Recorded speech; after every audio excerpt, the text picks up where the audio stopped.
In this video, I am going to show you what you need to realize in order for you to detach. Not only detachment from people, but also detachment from situations. First of all, if you are attached to something, if you are attached to a person, if you are attached to a situation, that thing controls you. That person, that situation can make you feel any type of way. If they do not text you, they can make you feel unhappy. And the same way, if they do give you attention, they can make you feel happy. But that means that you're completely powerless over yourself and your own emotions. Also, if attached to something that might have happened in the past and that's the only thing you hang on to, then you can also not move on in your life. So in order, we need to completely detach and we need to realize a lot of things. You need to realize that when you're attached to something, you are operating from your ego.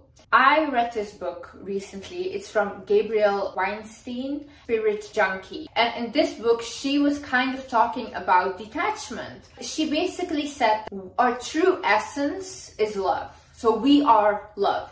When a baby is born, a baby is just like joyful and happy about life. A baby doesn't hate themselves.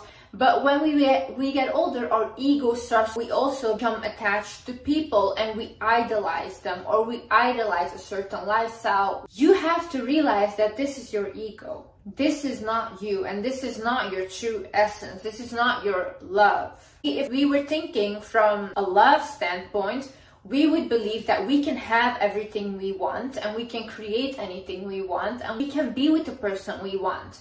Because we have that self-love, and when you have that self-love inside of you, when you're not controlled by your ego, then you attract also everything. You would not get attached to someone or something because you know that you have abundance in your life. You know that whatever you want would come for you regardless. But our ego makes us believe that we're not good enough. But if you put yourself and that person that you idolize in a situation where, for example, you guys are in a plane crash together and the plane is falling down, do you think that other person is special? No, you wouldn't look at them that way. You would literally just be fearing. I have said this multiple times. I bleed, you will bleed. I leave this earth, you will leave this earth. And another way we get attached, especially in a relationship, is because we think like, oh no, I will never find anyone like that again. But see, that's why you are in this lack mindset. You think that you cannot have more. And that's the issue. Because I, for example, in my relationship, I know that right now what we have, it's very nice, it's very good, but I'm not attached to my partner like that. If I give my partner the power to make me happy or unhappy, then I'm so powerless. It all depends on me. I can make myself happy. I can make myself fulfilled. And whatever he gives me is just extra. That person is meant to be in your life. Whether it was a good relationship or it was not a good relationship, that person was meant to be there to elevate you. And it will always be elevating you. There is nothing bad about it. Even though it was a bad relationship, you became wiser because of it. You learned a lot about yourself and about other people. And that person was meant to teach you that. When these people come into your life, do not look at it as like, what is this teaching me?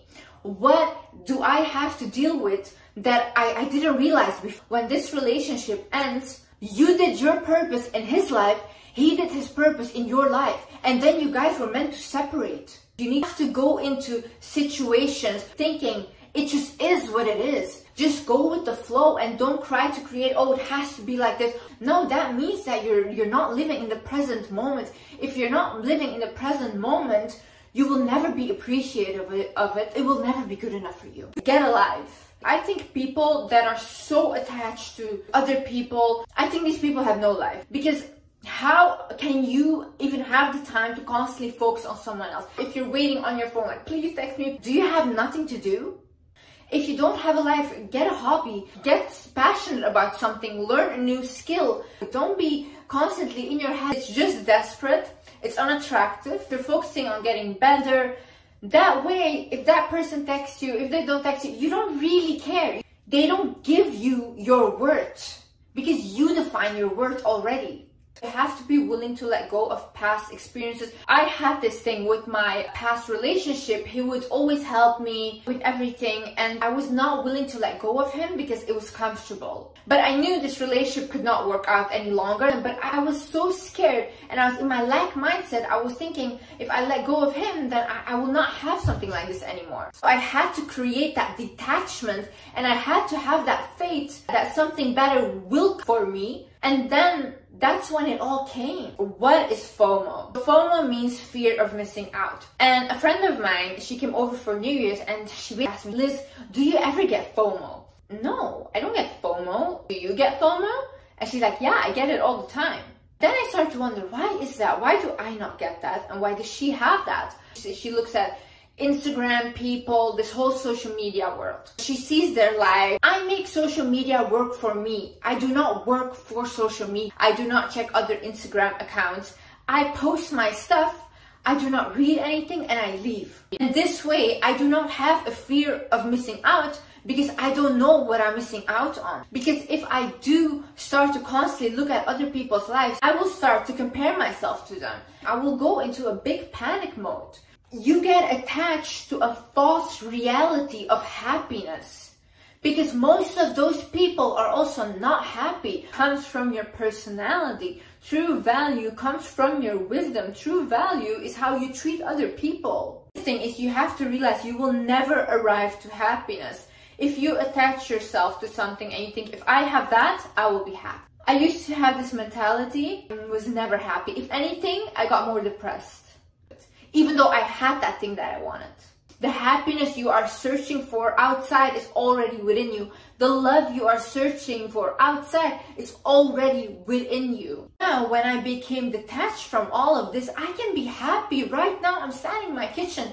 Thank you, God. Like, I'm happy just to be standing here. I'm happy that I can make a video for you guys. If you want to detach, you also have to realize that you will never leave you. You are the one person you will always have in your life and in the hereafter. You will always have you. In the hard times, when you say nobody was there for me, the one person that was there was you. You were there for you. And that's why I say develop you more. Work on yourself more. Heal yourself. Look at the things that trigger you. Sit with yourself. Journal. Meditate. Go to therapy. Because once you're so evolved and secure within yourself, you're not afraid that anyone will leave you. You do not think that you're alone. Do this all in order to have detachment. You should realize that there will never be lack because you were put on this earth to be blessed and good things are meant to happen to you. Whoever leaves you, whenever you feel alone, you're never alone when you have yourself. And if you believe in God, you have God as well. Start focusing on you. Start evolving yourself to the best way possible. And honey, it will be so liberating because you don't need anyone to determine your value. Anyways, I love you guys so much. I hope you guys learned something. Bye-bye.